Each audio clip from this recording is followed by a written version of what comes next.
Oke, kembali lagi bersama saya, Mas Tutorial. Di sini saya akan memberikan tutorial cara membuat lampu tidur untuk di tembok dengan bahan botol bekas yang pastinya bagus. Tapi sebelum itu silahkan like dan subscribe channel Mas Tutorial.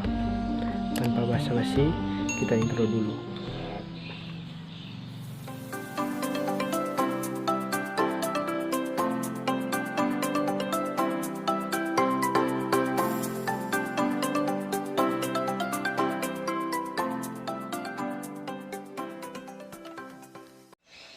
Oke, bahan-bahan yang dibutuhkan yaitu botol plastik, lalu spidol,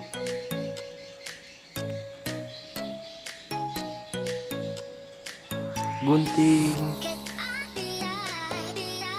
dan solder.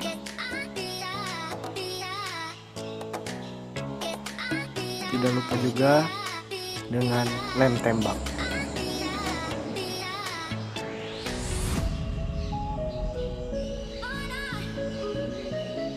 Kemudian kita membutuhkan Pilox sebagai pewarna.